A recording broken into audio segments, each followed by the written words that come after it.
The desert wind carried the scent of death, and Beau Thatcher knew it well. 3 winters had passed since he'd buried his wife Sarah and their boy Thomas beneath the cottonwoods, their graves marked only by stones he'd carved with trembling hands. The fever had taken them while he was away on a cattle drive, earning money for medicine that came too late. He'd returned to find their bodies cold, and his world emptied of everything that mattered. Now, as twilight painted the desert floor in shades of blood and gold, that same wind brought him something he'd never expected to find again, in the sound of human suffering, and the chance to save what he'd failed to protect before. His mule, Gus, stopped dead in the trail ears, pricked toward a limestone outcropping where shadows pooled like spilled ink. Beau's cavalry-trained senses caught what his conscious mind couldn't yet process, not the wheeze of desert wind through rock, but the desperate gasps of buried humans fighting for breath. 5 shallow mounds lay scattered beneath the ledge, each crowned with a face that blinked against the fading light. A woman, her dark hair matted with sand and blood, struggled against bonds that had torn the skin from her wrists raw. Beside her, a boy of maybe 7 coughed weakly, his small chest rising and falling in rapid, panicked rhythm. A girl older had gone still, except for the tears that cut tracks through the grit on her cheeks. Another child, smaller, still whimpered through cracked lips that moved in silent prayer. And in the center, sweet Christ, a baby barely walking age, his tiny face purple from exertion and lack of air. The sand around each burial had been packed with methodical care, deep enough to trap, but shallow enough to prolong the agony. Beside each mound lay a wooden cross bearing a single word burned into the wood: heretic. Fresh horse tracks led away into the darkening desert, 7 riders moving in military formation, their work finished. Beau's hands shook as he pulled the folding shovel from his saddle pack.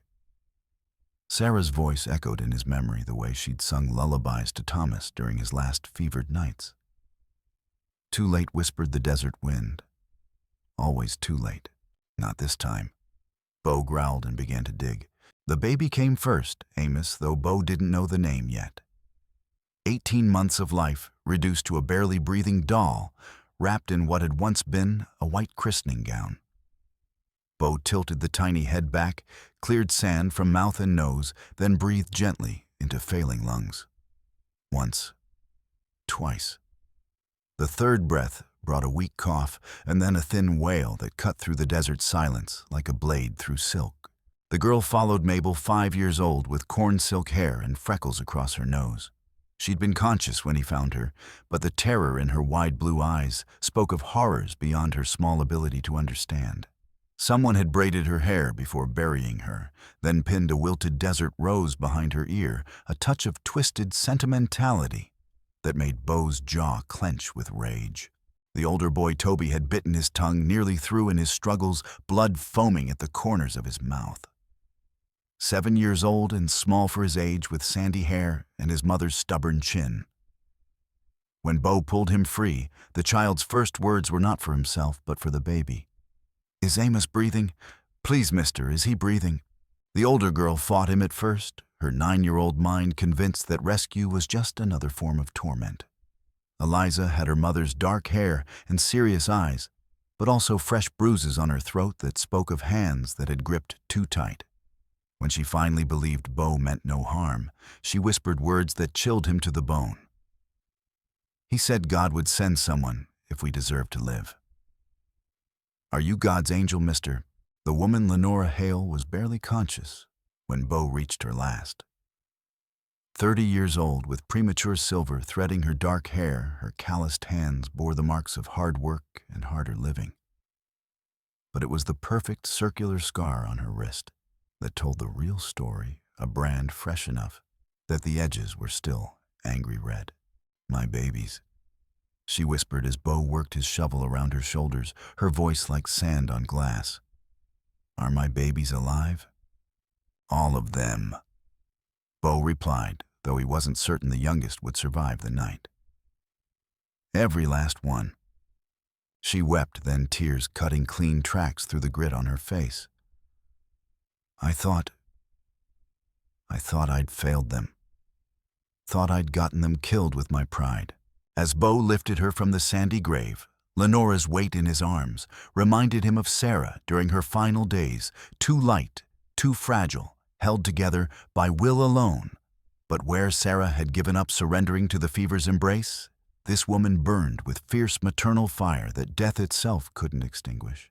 He carried them one by one to a sheltered ravine, 200 yards from the burial site, where wind-carved stone formed a natural fortress. His cavalry training chose the position, automatically defensible approaches, clear sight lines, escape routes, if needed. The men who'd done this weren't finished. They'd be back to check their work to ensure the desert had properly judged the condemned. Bo built a small fire in the deepest part of the shelter using dry sage and buffalo chips that would burn clean with little smoke. He had jerky in his pack hardtack and maybe half a gallon of water in his canteen. Not much to sustain 5 people, but it would have to do until he could get them to safety. "Who did this to you?" he asked Lenora as she cradled baby Amos, dripping precious water between his cracked lips. Her dark eyes found his across the firelight, and in them Bo saw a mixture of fear and hatred that he recognized from his own mirror. "Reverend Thorn. He calls his settlement the Binding Path, says he's preparing the righteous for Judgment Day." The children huddled close to their mother, silent as shadows. Toby still bled from his bitten tongue. Mabel's arms were scraped raw from her struggles. Eliza sat perfectly still, her dark eyes watching Bo's every movement, with the wariness of an animal that had learned to expect cruelty from human hands. "What did you do to cross him?" Bo asked. Lenora's laugh was bitter as alkali water. "I asked questions about children who spoke against him and then changed. About families who tried to leave and never reached the next town. About the women who shared his bed, whether they wanted to or not." She shifted Amos in her arms, and Bo caught sight of more scars, thin lines across her palms that spoke of blade work of someone who'd fought back against more than words. "He branded me a heretic." She continued, her voice steady despite the tears. "Said my children carried my corruption in their blood. The desert would judge whether we deserved to live, and God would send salvation if we were worthy." Bo fed another piece of sage to the fire flames dancing against canyon walls that had witnessed this kind of human cruelty for generations. "Where's their father?" "Dead. Consumption took him 2 years back. That's when I brought the children to the Binding Path. Thorn promised shelter for widows and orphans, said his community would be our salvation. Instead, he made you prisoners. Slaves is more like it. The men worked the fields, women did cooking and sewing, children learned scripture and proper obedience. But the rules kept changing, getting stricter. And the punishments?" She touched the brand on her wrist. "They got creative." Bo had known men like Thorn during the war, or officers who'd convinced themselves that their cause justified any atrocity. They were the most dangerous kind of enemy, because they believed their own righteousness made them untouchable. "What finally made you run?" Lenora was quiet for so long Bo thought she might not answer. When she finally spoke, her voice was barely audible above the crackling fire. "He wanted to take Eliza as his wife. Said God had shown him in a vision that she was meant to bear his children. She's 9 years old." The words hit Bo like a physical blow. He'd seen enough evil in his 38 years to think himself beyond shock. But this was a darkness that went beyond mere cruelty into something approaching absolute corruption. "I packed what we could carry and ran," Lenora continued. "Made it maybe 5 miles before his men caught us. They dragged us back, and Thorn said we'd be judged by the desert itself.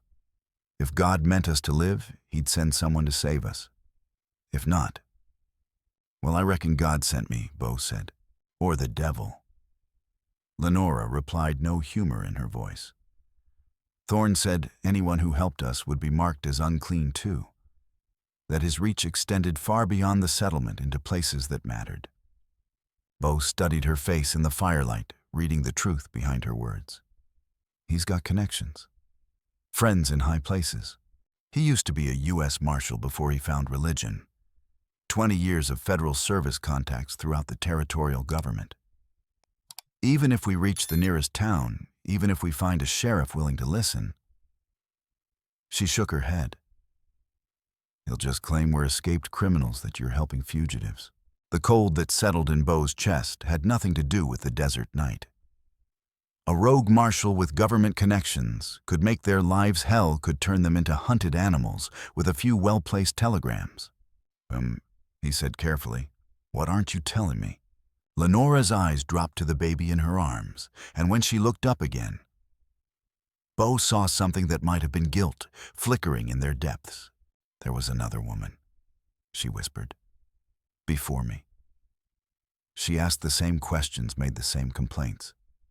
Her name was Martha Kellerman, and she had 3 children of her own. What happened to her? They found her body in the desert 6 months ago. Her and all 3 children. Official story was that they got lost trying to reach the next settlement, died of exposure. But Martha knew the desert better than most men. She'd been a scout's wife before her husband died in an Apache raid." Beau felt something cold crawl up his spine. "You think Thorne killed them? I know he did. Because Martha came to me the night before she disappeared. Said she'd found proof of what Thorne was really doing, documents that would bring federal investigators down on the settlement. She was going to hide the evidence somewhere safe, then take her children and run." "Did she tell you where?" "A cave system about 10 miles north of here near an old Apache campsite. She said if anything happened to her, I should find those papers and get them to the territorial authorities." Beau stared at her across the fire, understanding dawning like a cold sunrise. "That's why you really ran. Not just because of what he wanted to do to Eliza, but because you knew you were next." Lenora nodded, fresh tears cutting tracks down her cheeks. "He was starting to ask me the same questions he'd asked Martha, about my loyalty to the community, my commitment to his vision. I saw the way he looked at me during evening prayers, like he was deciding whether I was worth the trouble of converting or if it would be easier to just remove the problem." A sound drifted across the desert, the distant whinny of horses carried on the night wind. Beau was on his feet instantly, rifle in hand, peering over the lip of their rocky shelter toward the burial site. 7 riders sat motionless on the ridge above, dark silhouettes against the star-filled sky. They weren't trying to hide, quite the opposite. They wanted Beau and the family to know they were trapped, wanted them to spend the night in terror, knowing dawn would bring reckoning. "Mama," Mabel whispered, pressing close against Lenora's side. "Are the bad men coming back?" "Yes, sweetheart." Lenora replied, her voice steady despite the fear in her eyes. "But Mr. Beau won't let them hurt us." Beau wished he shared her confidence. 7 armed men on the high ground, led by a man with nothing left to lose and everything to hide. The odds weren't good, but they were better than what these children had faced, buried in the sand. "Mrs. Hale," he said quietly, "I need you to tell me everything you know about Thorne's men. Their names, their backgrounds, how they fight." As Lenora began to speak, Beau's mind cataloged the information with the cold precision of a man who'd survived a dozen cavalry engagements. The enemy had numbers and position, but they also had weaknesses, overconfidence, unfamiliarity with the terrain, and the kind of moral certainty that made men predictable. Dawn was still hours away. Time enough to prepare, to think, to plan. Time enough to keep a promise he'd made to a dead woman 3 winters ago, standing beside 2 fresh graves under the cottonwoods. This time he wouldn't be too late. The attack came with the false dawn when the sky lightened to gray, but the sun hadn't yet cleared the eastern peaks. Beau woke to the soft nickering of horses, his cavalry-trained senses picking up the sound of movement on the ridges above. 7 riders spread out along the high ground in a loose semicircle. Professional positioning. These weren't just religious fanatics. They were experienced fighters who understood tactics and terrain. Beau counted muzzle flashes as they opened fire, pinpointing positions with the automatic calculation of a man who'd fought Comanche war parties across half of Texas. Stay down." He shouted to Lenora and the children, rising to fire over the lip of their rocky shelter. His first shot took a rider from his saddle, the man's rifle spinning away into the rocks below. 6 left, but even as Bo worked the lever action of his Winchester, he knew they were in trouble. His position was defensible but limited. Once Thorne's men got close enough, they could pour fire into the shelter from multiple angles. And his ammunition wouldn't last forever. That's when he heard the thunder of approaching hoofbeats coming fast from the south. A dozen riders in blue uniforms crested the ridge at full gallop, their carbines ready and sabers gleaming in the morning light. The buffalo soldiers of the 10th Cavalry had arrived like an answer to prayer, and Bo felt something that might have been hope stir in his chest. "But 10th Cavalry." Their sergeant shouted, his voice carrying clearly across the desert air. "Drop your weapons and surrender." Thorne's voice boomed back from the high ground, carrying the practiced authority of a man accustomed to being obeyed.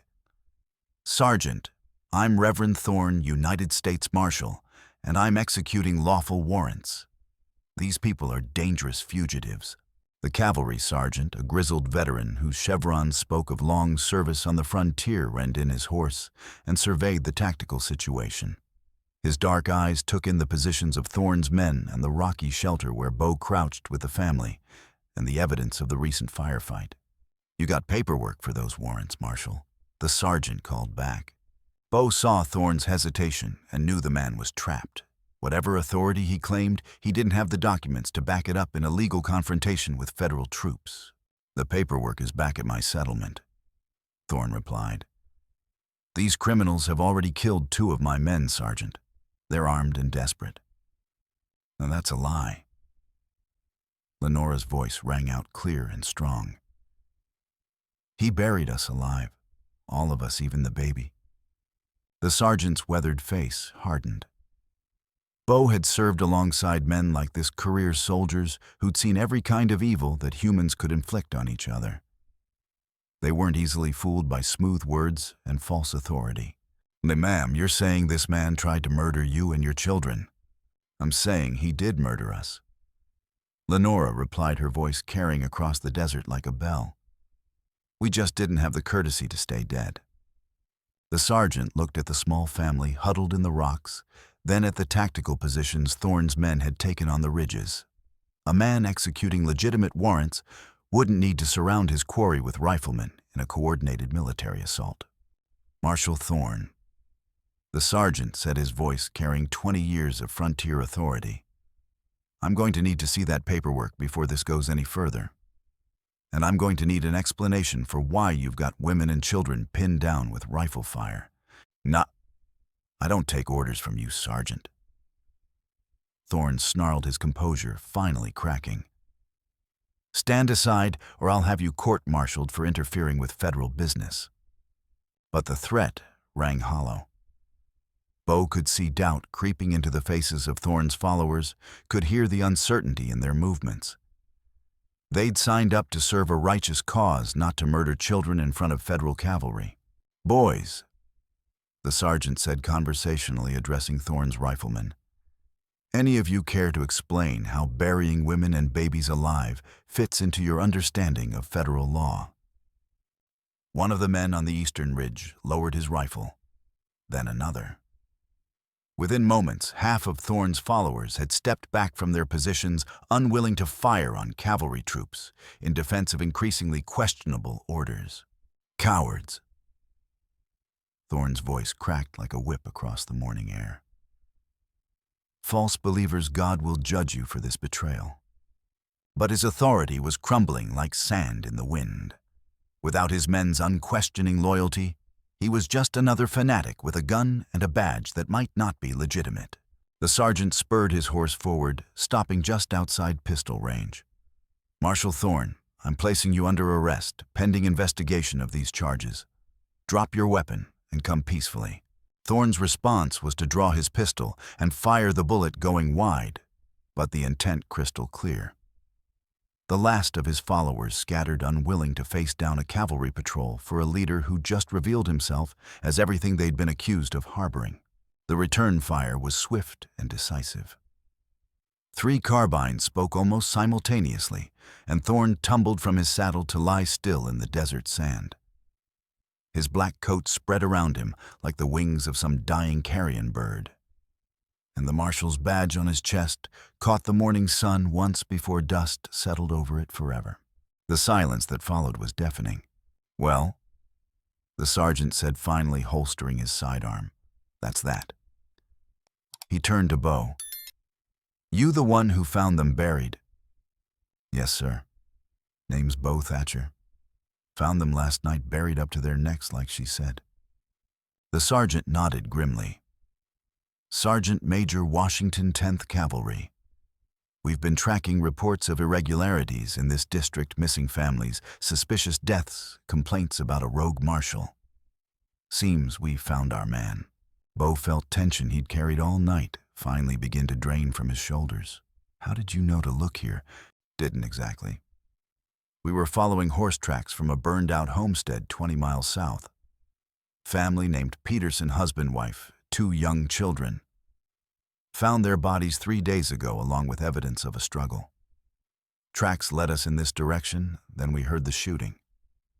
Washington's dark eyes found Lenora and her children taking in their condition with the practiced assessment of a man who'd seen too much suffering. Ma'am, you and your young ones need medical attention. The baby."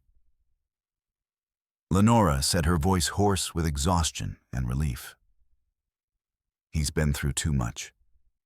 Washington nodded to one of his corporals.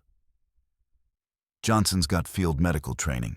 He'll take a look," as Corporal Johnson knelt beside Lenora to examine baby Amos. Washington turned back to Bo. "Mr. Thatcher, you planning to stay with this family?" The question caught Bo off guard. He'd been so focused on keeping them alive through the night that he hadn't thought beyond sunrise. "I haven't considered what comes next." "Well, you might want to start considering. Woman with 4 children, no husband, no home to go back to. She's going to need help getting back on her feet. And from what I can see, those young ones have taken a shine to you." Bo looked at the children who were watching the cavalry corporal tend to their baby brother with the wide-eyed fascination that came after surviving something unthinkable. Eliza caught his eye and smiled, the first genuine smile he'd seen from her, and something tight in his chest loosened just a fraction. "Ma'am," Bo said to Lenora, "what are you planning to do now?" She looked up at him, and for the first time since he'd found her buried in the sand, he saw something like hope flickering in her dark eyes. "I don't rightly know," she admitted. "But I know what I'm not going to do. I'm never again going to let someone else decide our fate for us." Bo nodded. It was a good answer, maybe the only answer that mattered. Corporal Johnson finished his examination of Amos and smiled reassuringly. "He's going to be fine, ma'am. Just needs rest, plenty of water, and time to get his strength back. All of them do." Sergeant Major Washington gathered his reins. "We'll escort you folks to the nearest settlement. Make sure you get properly situated. After that..." He shrugged. "Well, that's between you and your conscience." As the cavalry patrol prepared to move out, Bo found himself thinking about the homestead he'd burned 3 winters ago, the life he'd tried to leave behind, in ashes and regret. Maybe it was time to stop running from his ghosts and start building something worth haunting. Maybe it was finally time to stop being afraid of hope. But as they rode away from the site where 5 graves had been intended, Bo couldn't shake the feeling that their troubles were just beginning. Men like Thorne didn't operate in isolation. They had backers, supporters, networks of corruption that extended far beyond isolated desert settlements. And somewhere in that network, powerful people were already deciding how to respond to the loss of their investment. The town of Millfield sat in a valley between red mesas sustained by a spring that had drawn settlers for generations. It was the kind of place where people minded their own business and didn't ask uncomfortable questions about a stranger's past, which made it perfect for a woman trying to start over with 4 children and a cowboy who decided to stop drifting. They'd been there 2 weeks when the first letter arrived. Bo was helping Lenora hang laundry behind the small house they'd rented when the postmaster's boy came running with an envelope marked Official Federal Business. The return address made Bo's blood turn to ice water. United States Attorney, Territorial District of New Mexico. "What is it?" Lenora asked, seeing his expression. Bo tore open the envelope and read quickly, his face growing harder with each line. When he finished, he handed the letter to her without comment. "They're reopening the investigation into Thorne's activities." Lenora said, her voice tight with controlled fear. "They want us to testify before a federal grand jury." About what, Bo asked, though he suspected he already knew. "Thorne's dead. His followers scattered to the winds. What's left to investigate?" But even as he spoke, Bo understood.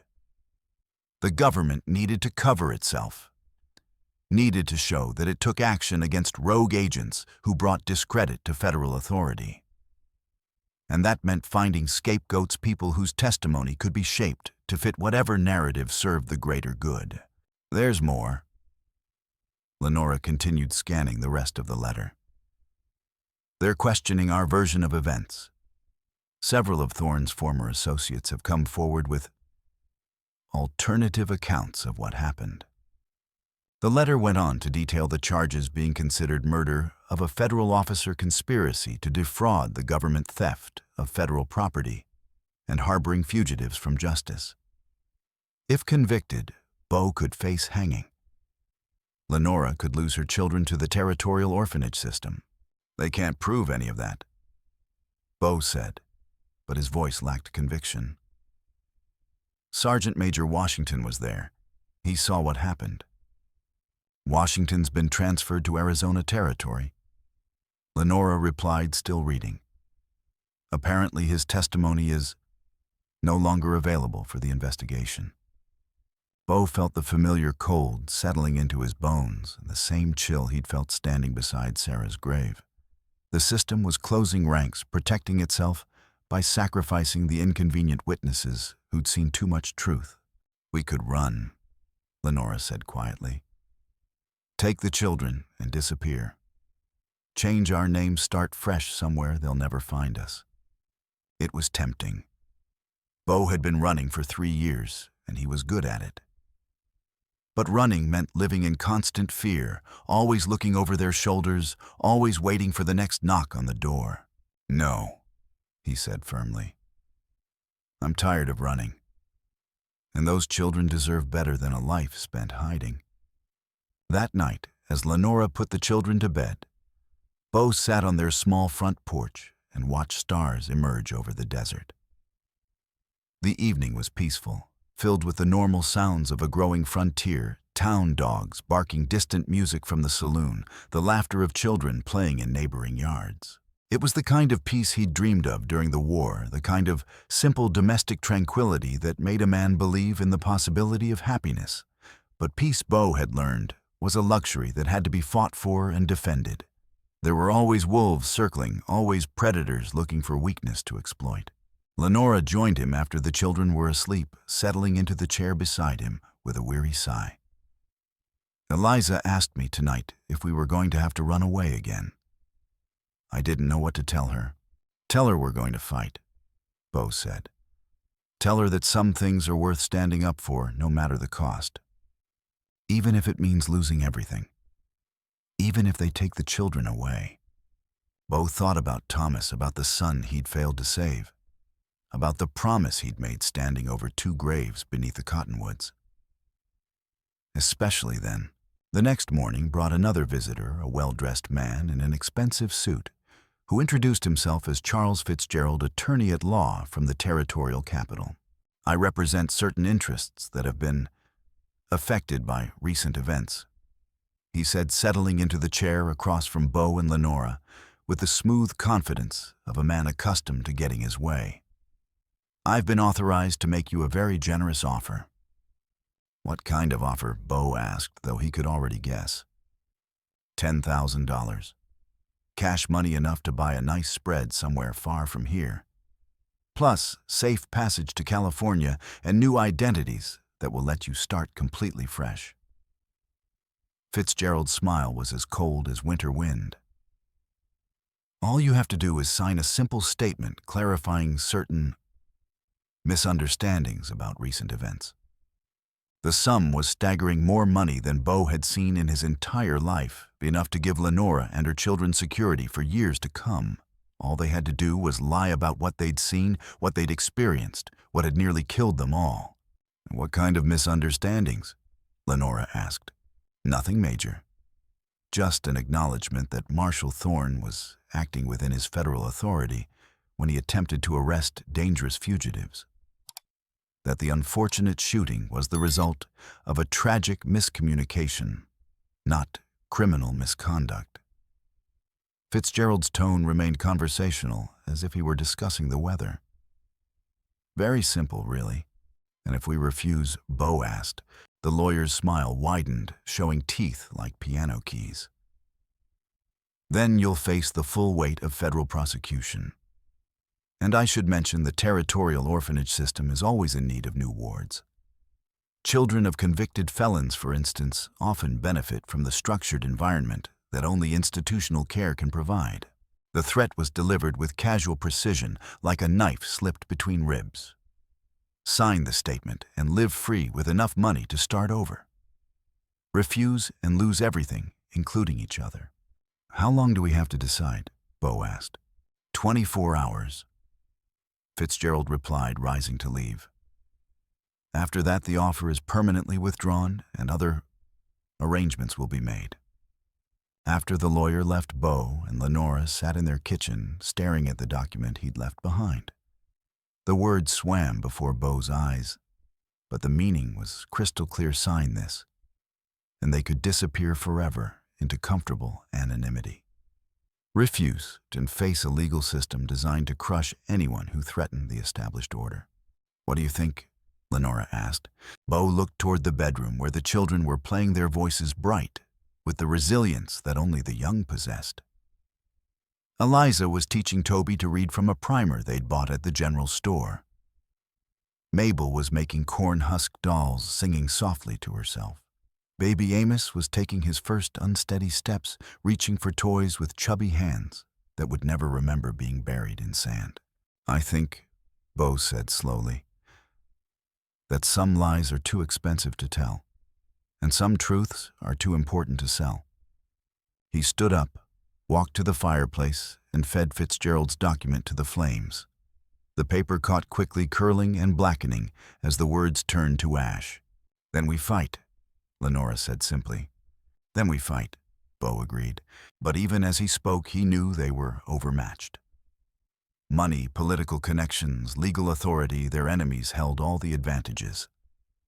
Beau was just one man with a gun and a stubborn streak, and Lenora was a woman with 4 children and no resources beyond her own fierce determination. It would have to be enough. Because the alternative, surrender, compromise, the slow death of integrity, was no alternative at all. That night, as Beau checked the locks on their doors and windows, he found himself thinking about Martha Kellerman and her 3 children found dead in the desert 6 months ago. She'd tried to fight the system too, tried to expose the truth about Thorne's activities. She died for it. Her children had died with her. But somewhere out in the desert, hidden in caves near an old Apache campsite, evidence waited that could bring down more than just one rogue marshal. If Beau could find those documents, if he could get them to honest authorities, it was a long shot, maybe an impossible one, but it was the only shot they had. As dawn approached, Beau made his decision. He would leave at first light alone to search for Martha Kellerman's hidden evidence. It meant leaving Lenora and the children unprotected, vulnerable to whatever Fitzgerald's employers might do when their ultimatum expired. But sometimes a man had to gamble everything on a single desperate throw of the dice. Sometimes that was the only way to win a rigged game. Beau had learned that lesson in the war-fighting battles where retreat meant death and advance meant probable death, but possible victory. He'd learned it again, standing over his family's graves, vowing to never again let evil triumph through his inaction. Now he would learn it one more time in the desert, where it all began, searching for truth in the darkness, while his enemies closed in around the people he'd sworn to protect. The sun rose blood-red over the eastern mountains, painting the desert floor in shades of warning. Somewhere out there, among the rocks and sage and ancient secrets, lay the key to everything. Bo Thatcher was going to find it, or die trying. The cave system lay hidden in a maze of red sandstone canyons, 20 miles north of Millfield, in country so rough that even the Apache had used it only for emergency shelter. Bo found the entrance just as Lenora had described, a narrow crack in the rock face, concealed behind a screen of desert willow, and marked by the faded remains of pictographs that spoke of water and sanctuary. He'd ridden hard through the night, pushing his horse across terrain that would have challenged a mountain goat.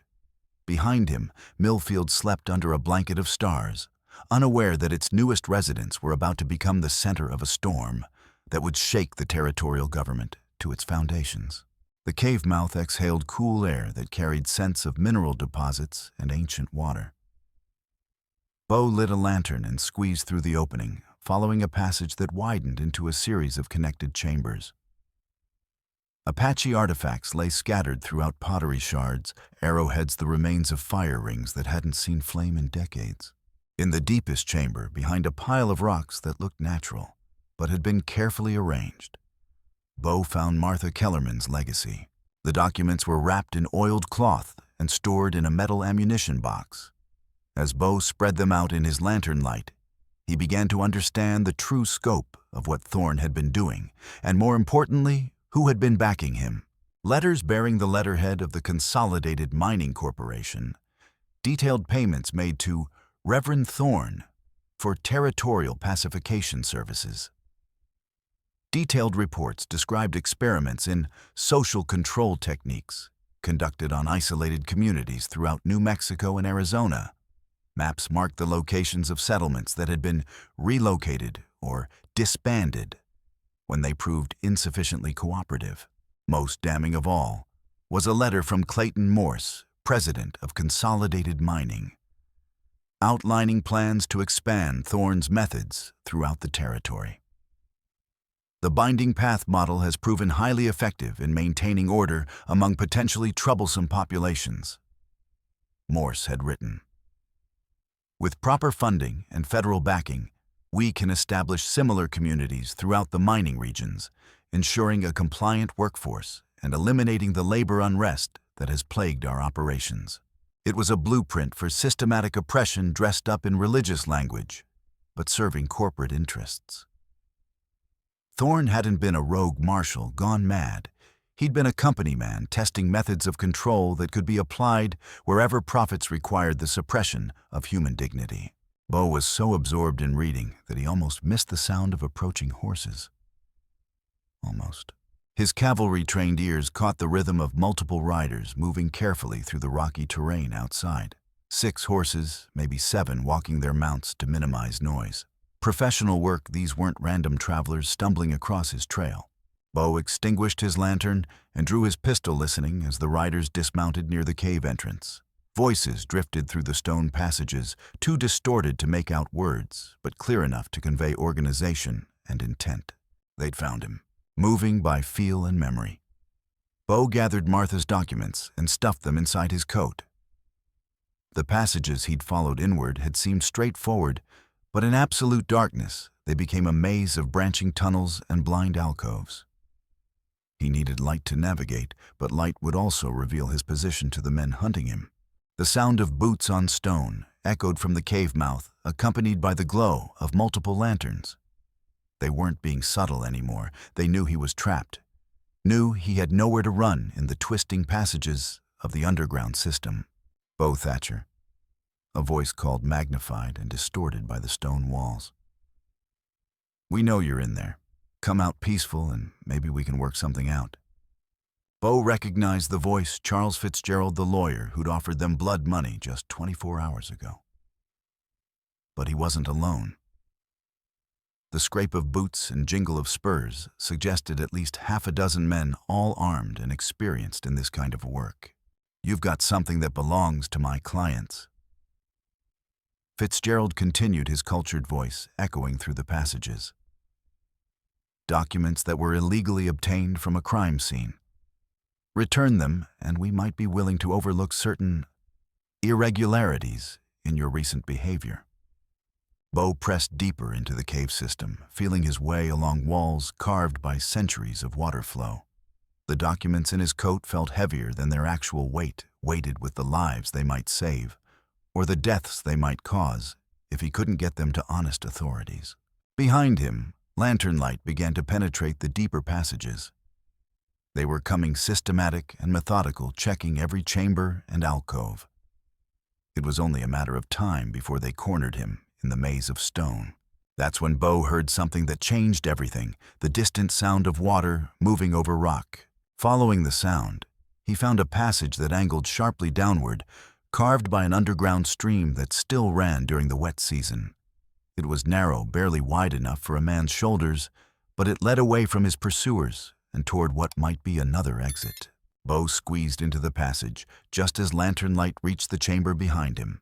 Voices echoed off stone as his hunters discovered his route, then cursed as they realized how difficult it would be to follow. The passage was tight enough that a man with a rifle couldn't maneuver effectively, narrow enough that one defender could hold off multiple attackers. But Bo wasn't planning to make a stand in the darkness. He was planning something far more desperate. The passage opened into an underground pool fed by a spring that bubbled up from deep limestone. The water was crystal clear and bitterly cold, fed by snowmelt from mountains 50 miles away. More importantly, it flowed out through a crack in the rock face that might lead to the surface. Bo had done similar things during the war, following underground rivers through cave systems to emerge behind enemy lines. It was dangerous, potentially fatal if the passage narrowed too much or led to a dead end. But it was better than waiting for Fitzgerald's men to corner him like a rat in a trap. He wrapped Martha's documents in his oiled coat, sealed the bundle as well as he could, and slipped into the icy water.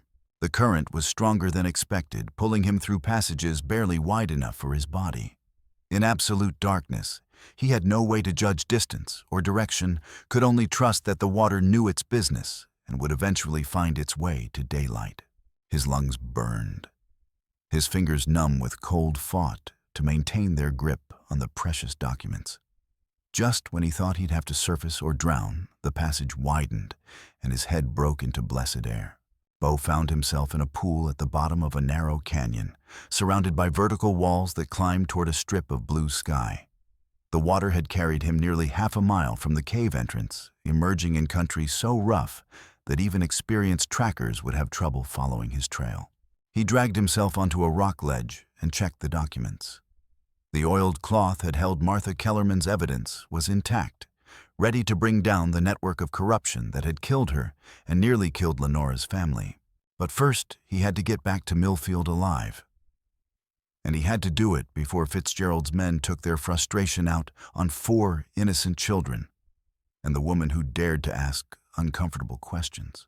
The ride back to Millfield took Bo through country that tested both his horsemanship and his endurance.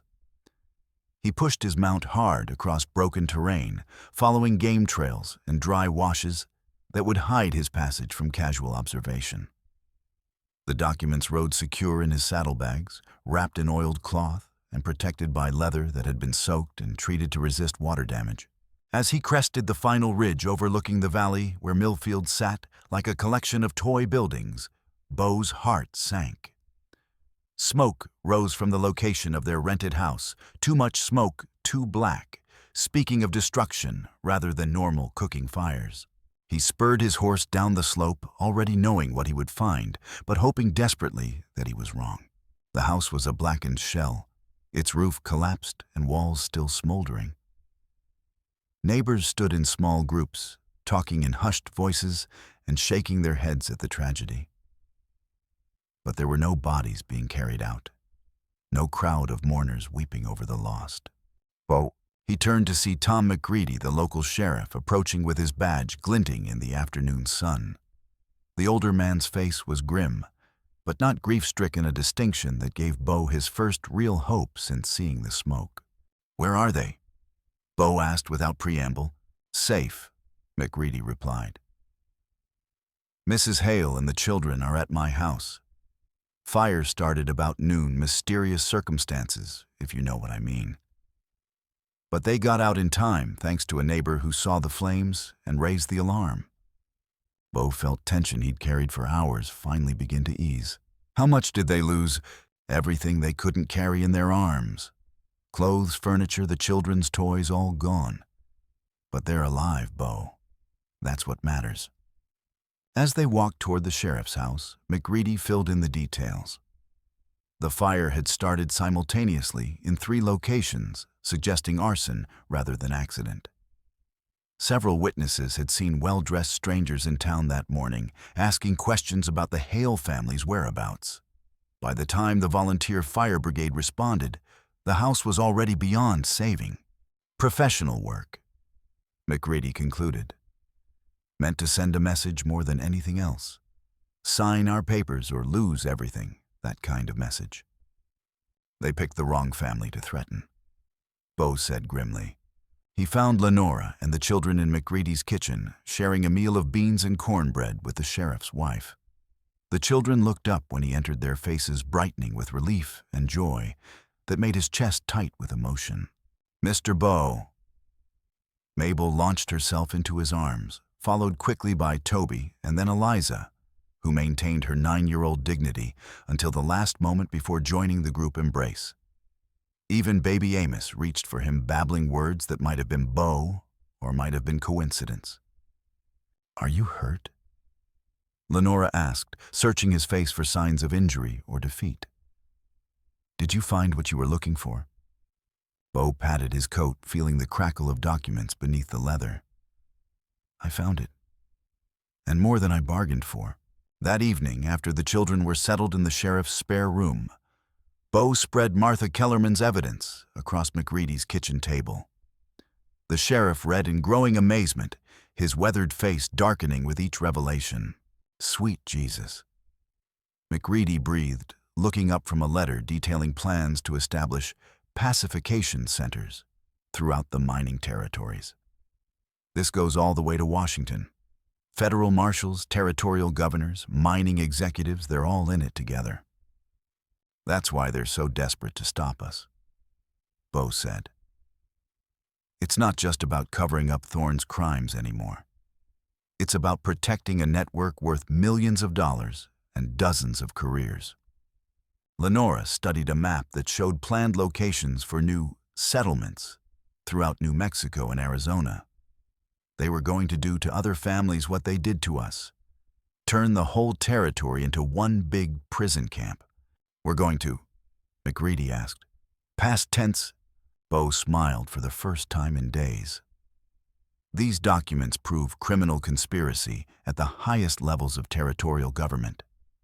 Get them to the right people in Washington, honest people, if any still exist, and the whole network comes crashing down.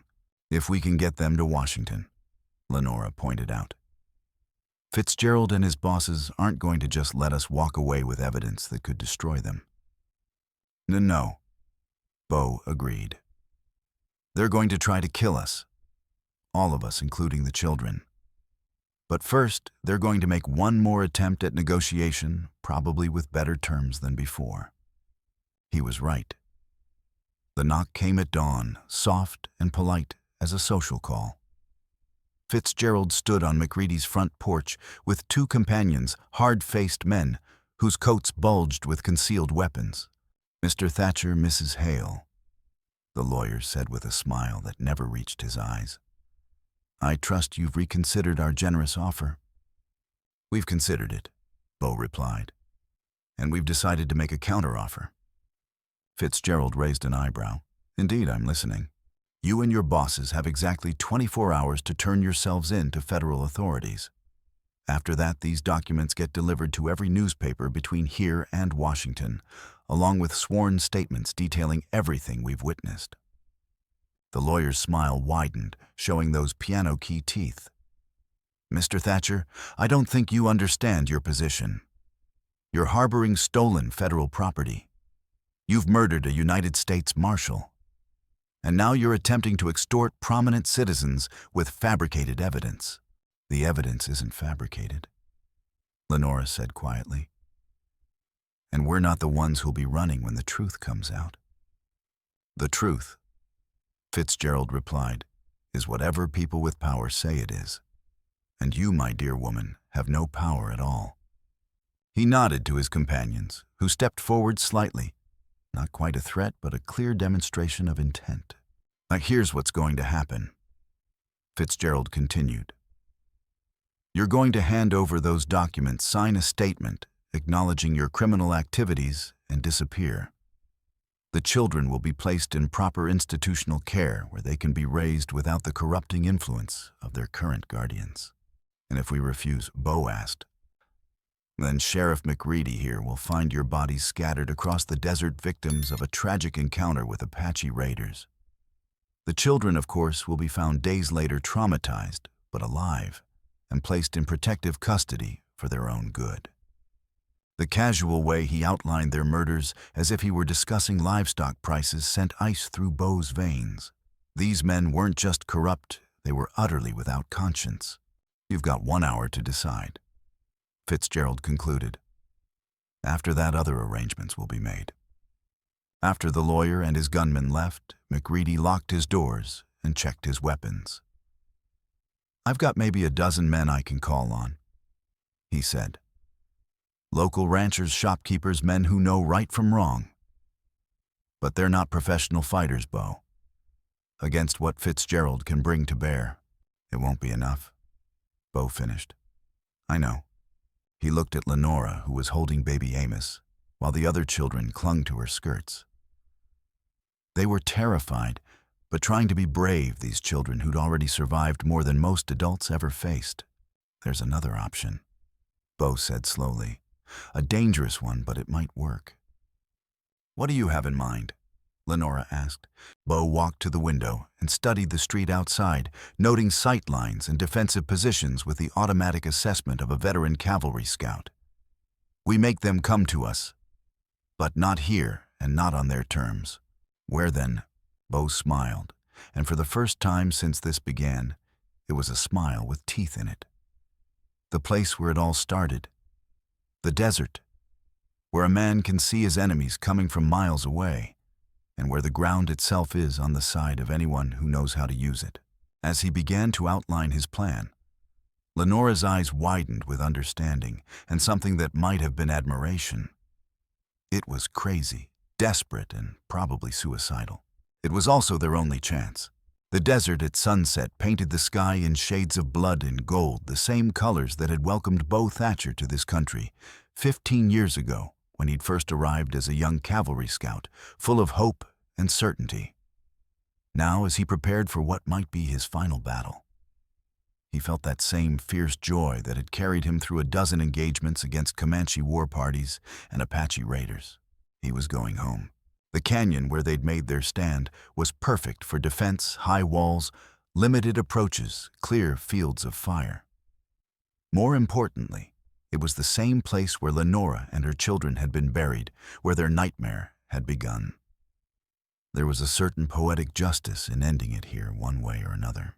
Bo had positioned his forces with the care of a man who understood that small numbers could defeat large ones if properly deployed. Sheriff McReady and 6 local volunteers held the high ground on the canyon's northern rim, armed with rifles and enough ammunition to hold off a small army.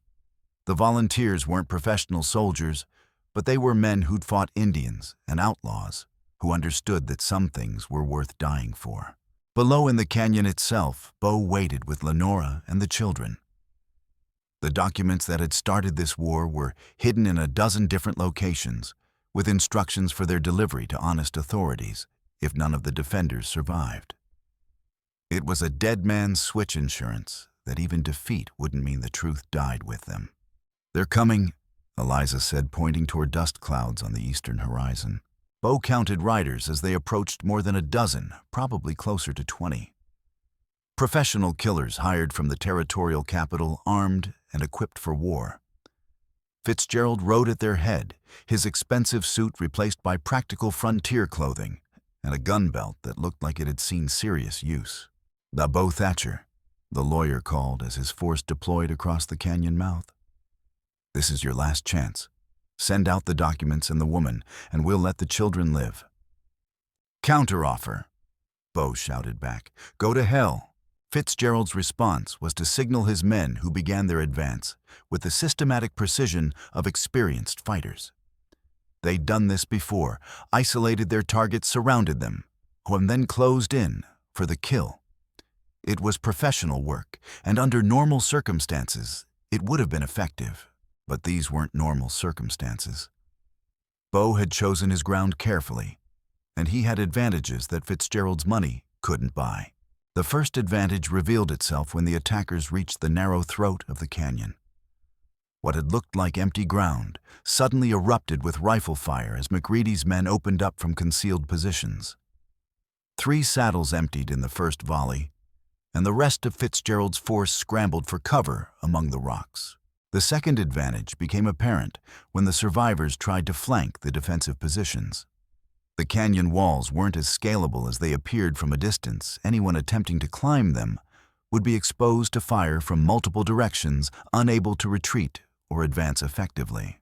But Fitzgerald had advantages of his own chief, among them the simple mathematics of attrition. His men could afford to trade casualties for progress, wearing down the defenders through sheer weight of numbers. And they had all the time in the world. No cavalry patrol was coming to the rescue this time. The battle settled into a deadly rhythm of advance and retreat, charge and countercharge. Bo's rifle grew hot in his hands as he picked off targets of opportunity, conserving ammunition while making every shot count. Beside him, Lenora reloaded weapons, with the calm efficiency of a woman who decided that dying free was better than living enslaved. "Mr. Bo," Toby said during a brief lull in the fighting, "are we going to die?" The 7-year-old's question deserved an honest answer. "I don't know, son. But if we do, we'll die fighting for something that matters. That's more than most folks get." Mama said dying's not the worst thing that can happen to a person. Eliza added her 9-year-old wisdom, cutting straight to the heart of things. She said living without honor is worse. As if summoned by her words, Lenora appeared beside them, her face streaked with powder smoke, but her eyes blazing with fierce determination. "Nobody's dying today," she said firmly. "Not if I have anything to say about it." That's when Bo heard it, the sound that changed everything. Not the crack of rifles or the shouts of attacking men, but the distant thunder of approaching hoofbeats. Lots of them. Fitzgerald heard it too. His voice cracked like a whip across the canyon as he ordered his men to press their attack to finish the job before whatever was coming could interfere. But it was too late. The riders were already cresting the ridge, and their blue uniforms gleamed in the setting sun. The 10th Cavalry had arrived again, led by the same Sergeant Major Washington who'd rescued them from Thorne's original burial ground. But this time, they came in full strength, 2 full troops of Buffalo soldiers armed and ready for war. And Federal cavalry. Washington's voice boomed across the desert. "Drop your weapons and surrender." But Fitzgerald's response was the desperate act of a man with nothing left to lose. Instead of surrendering, he ordered his remaining fighters to charge Bo's position, hoping to finish their mission before the cavalry could intervene. It was a fatal mistake. Caught between the canyon defenders and the advancing cavalry, Fitzgerald's force was destroyed in minutes. Some tried to surrender and were taken prisoner. Others fought to the end and died among the rocks where they'd sought cover. A few, including Fitzgerald himself, managed to reach Bo's position, only to discover that cornering a veteran cavalry scout and a woman defending her children was like trapping a pair of wounded wolves. The lawyer died with his expensive pistol in his hand, and a look of genuine surprise on his face, as if he couldn't quite believe that money and political connections hadn't made him bulletproof. His last words were a curse directed at Bo, something about not understanding the forces he'd chosen to oppose. Bo's response was to put a final bullet between the man's eyes, then turn his attention to the children who were crying with relief and exhaustion. "It's over," he told them, gathering them into his arms. "It's finally over." But even as he spoke, Bo knew it wasn't entirely true. The shooting was over, the immediate danger was past, but the larger fight, the battle for justice and accountability, was just beginning. The courthouse in Santa Fe was packed to capacity, filled with reporters, territorial officials, and citizens who'd come to witness the trial of the century. For 3 weeks, prosecutors had presented evidence of the largest corruption scandal in territorial history using Martha Kellerman's documents to unravel a network that extended from isolated desert settlements to the halls of power in Washington.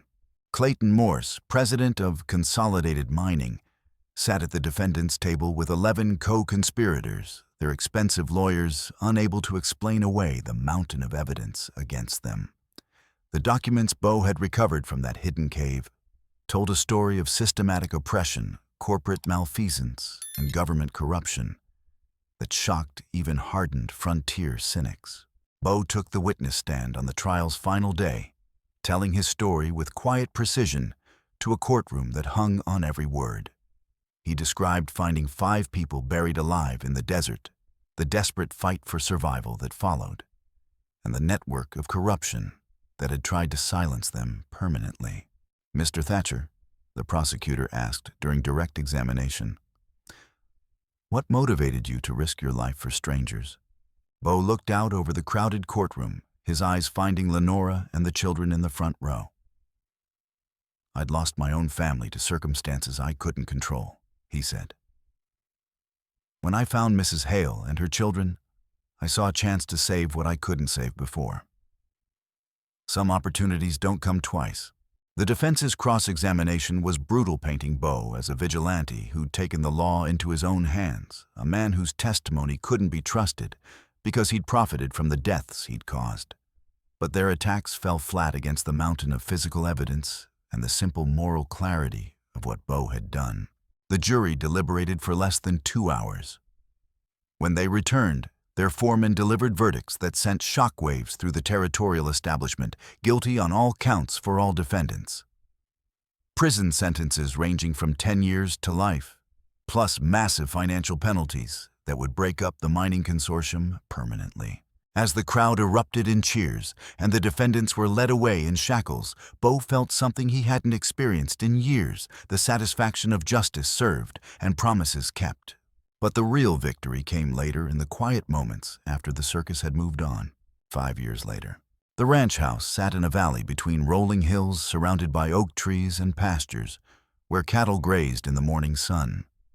It was smaller than the grand estates owned by California's cattle barons, but it was theirs, built with honest work and paid for with clean money. Bo stood on the front porch watching Eliza help her younger siblings with their morning chores. At 14, she'd grown into a young woman with her mother's fierce independence and protective instincts, but also with a confidence that came from knowing she was loved and valued. Toby, now 12, had developed his mother's gift for making things grow. The garden behind the house was his domain, producing vegetables that fed the family and flowers that reminded Bo daily of beauty's persistence in a hard world. Mabel, 10 years old and fearless, could ride better than most grown men, and had declared her intention to become a cattle rancher herself someday. Her laughter echoed across the valley as she chased chickens back into their coop, her energy boundless as the prairie wind. And Amos, sweet little Amos, now 6, and barely remembering the woman who died to save him, was the light of all their lives. He had Lenora's gift for finding joy in simple things, and watching him grow reminded Bo daily why all the sacrifices had been worth making. Lenora emerged from the kitchen, wiping flour from her hands on her apron. At 35, she carried herself with the quiet confidence of a woman who'd survived the worst life could throw at her and emerged stronger. The silver in her dark hair caught the morning light, and when she smiled at Bo, he felt the same stirring in his chest that he'd felt the first time she looked at him with something other than fear. "Coffee's ready," she said, settling into the chair beside him. "And I've been thinking about what you said last night." Bo had proposed to her the evening before, finally working up the courage to put words to feelings he'd carried for years. They'd been living as a family in everything but name-raising the children together, building something real and lasting. But he'd wanted to make it official to give their love the formal recognition it deserved. "And?" he asked, though her smile had already given him the answer. "Yes," she said simply. Yes, I'll marry you, Bo Thatcher. I should have said it years ago. They were married 3 weeks later in the oak grove behind the ranch house, with half the county in attendance and all 4 children serving as the wedding party. It was a simple ceremony conducted by a minister who'd known the family since their arrival in California, but it felt like the most important moment of Bo's life. As they exchanged vows under the spreading branches, Bo thought about the journey that had brought them to this moment, the desert burial, the desperate fights, and the long nights when he'd wondered if he was strong enough to be the father these children needed. He'd been strong enough. They all had. The reception stretched late into the evening, filled with music and dancing, and the kind of joy that came from shared struggle and mutual triumph. As the last guests departed, Bo found himself standing apart from the celebration, watching his family clean up and reflect on the day's happiness. Thinking about her, Lenora asked, appearing at his elbow in her wedding dress. Bo knew she meant her first husband, the children's real father, whose memory had blessed their celebration without overshadowing it. Actually, I was thinking about all of them. Your husband, my Sarah, and Thomas Martha Kellerman and her children. All the people who didn't get the happy ending we found. They're not gone, Lenora said, taking his hand. They live on in the choices we make, the love we give, the justice we fight for. That's what makes their sacrifices meaningful. Later that night, as they tucked the children into their beds, each one offered their own blessing on the marriage. Toby, ever practical, was glad they'd made it official, so he could stop worrying about people asking awkward questions. Mabel declared it about time, with the impatience of a 10-year-old who'd seen the obvious long before the adults figured it out. Eliza, mature beyond her years, simply hugged them both and whispered, "Thank you. For everything. For saving us, for staying with us, for showing us what real love looks like." And Amos, sleepy and content, just smiled and said, "Night, Mama. Night, Papa Bo." The words hit Bo like they always did, sweet and powerful, a reminder that family wasn't just about blood, but about choice, commitment, and the daily acts of love that turned strangers into kin. As Bo and Lenora sat on their front porch later watching stars emerge over the valley, they talked about the future they were building together. There would be challenges ahead, there always were. But they'd face them as they'd faced everything else, together with courage and with the unshakable faith that love could triumph over any darkness. The desert had tried to claim them all that night 7 years ago. Instead, it had given birth to something beautiful and enduring, a family built on love, sustained by courage, and dedicated to the proposition that every child deserved to grow up free from fear. Bo Thatcher had found his home at last, not in a place, but in the hearts of the people who'd chosen to love him, in the legacy of a woman whose courage had saved them all, in the certain knowledge that some promises were worth keeping, no matter the cost.